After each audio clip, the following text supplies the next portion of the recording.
All right, welcome back to the channel. So, wow, Yordenis Ugas dominates Manny Pacquiao in a one-sided beatdown.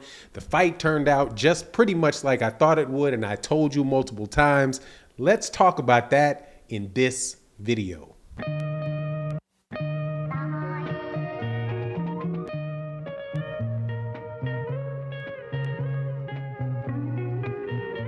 All right, welcome back to the channel. Before I get into the subject matter of the video though, please make sure if you're not already subscribed to the channel, subscribe to the channel. Also, make sure you like the video, share the video. It goes a long way towards growing the channel. And also remember, next time I tell you how fights are going to turn out, listen to me because I'm not wrong that much.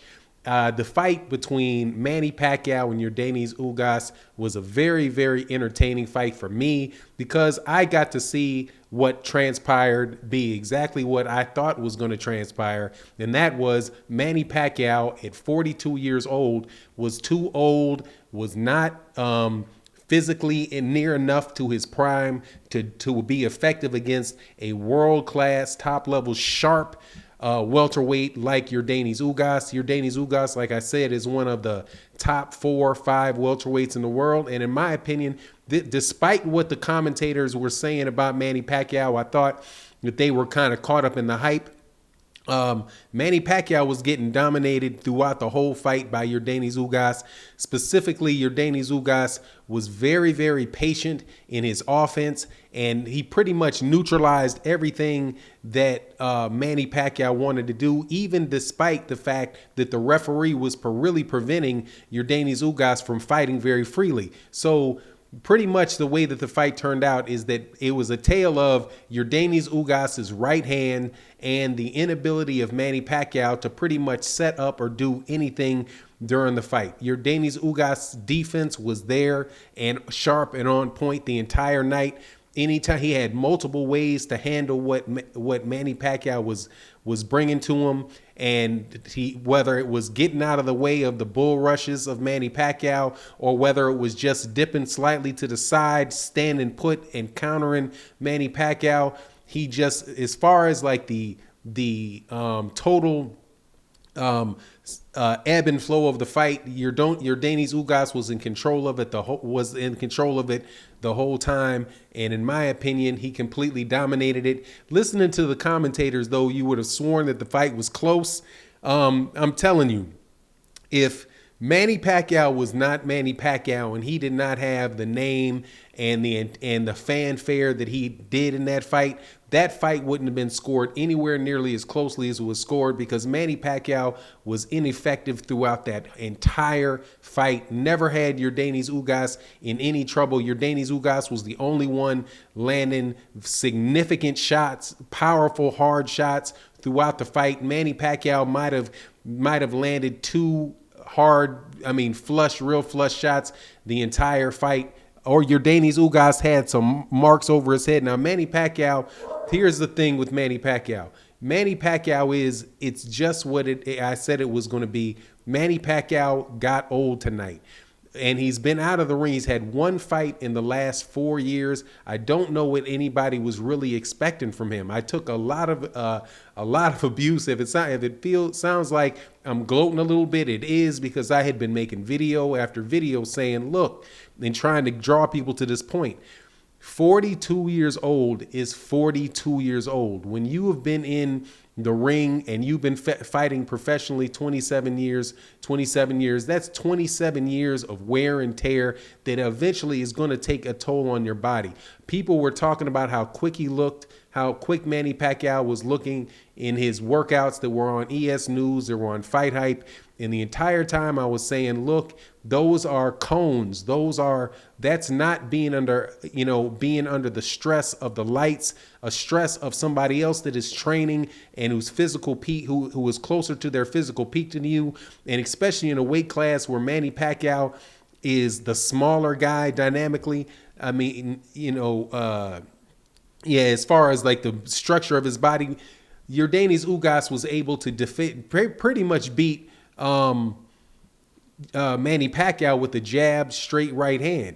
And that was pretty much the ended, pretty much dominating the fight with a jab, with a nice sharp jab and a right hand. But Manny Pacquiao, his patented bull rushes, though they didn't work, he just was not able to adjust. Now, at the end of the fight, he said that he had problems with his legs, that his legs were tight. And man, your legs get tight when you get to be over 40 years old. So, all in all, Manny Pacquiao, it is definitely time for Manny Pacquiao to call it a day. Now, I'm not trying to say anything about Manny Pacquiao like he's not a great. He's not. That's obviously not true. Manny Pacquiao is a great fighter. He's had a long career in which he was a great fighter.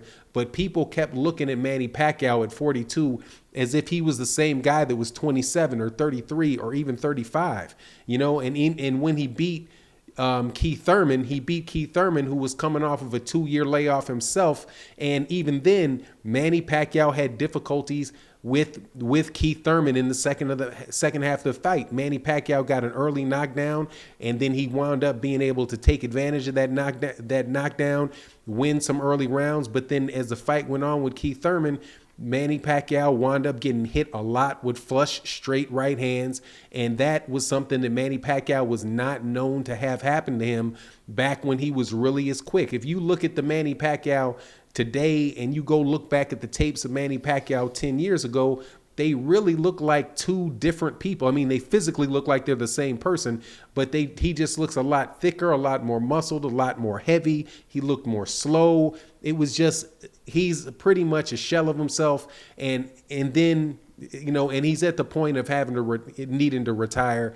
And quite honestly, I'm not going to be too upset about it, because that means the guys that are just the Manny Pacquiao fans that are just so in love with him and so disrespectful on the internet now get to sit on that, they get to eat the crow. We hope that these guys actually come by the comment section of the live streams we do this week, because I'm definitely going to be talking about it and pointing out the fact that this is something that you should be able to see. I used a bunch of examples in the lead up to this fight, like Muhammad Ali versus Larry Holmes. There was a stage in Muhammad Ali's career when he would wipe the floor with Larry Holmes. But when he got to be 38 and Larry Holmes was 30 or in his late 20s, that just wasn't the case anymore. And maybe there was a time and place when Manny Pacquiao would have been able to do what he wanted against Yordenis Ugas, because he would have been a lot quicker. But he just doesn't have the foot speed anymore. He doesn't have the hand speed anymore. And there's no amount of extra training regiments or anything like that is going to change that. Father Time always gets his man. And that is exactly what happened tonight. Now, I'm going to tell you something also, that Manny Pacquiao was fortunate that was not a healthy Errol Spence Jr. in the ring with him, because in that scenario, Manny Pacquiao probably would have got hurt a lot worse, because Errol Spence Jr. puts on a lot more pressure and is not nearly as patient as Yordenis Ugas. So, while I think Yordenis Ugas is, a top 4 welterweight, I don't think, well, obviously now he's a top 3 welterweight, seeing as he's one of the only 3 belt holders there. But, he's not somebody that he's not doing Manny Pacquiao the way Errol Spence would have done him. But anyway, that's my take on the situation. You let me know what you think. And with that, I'm out. Peace.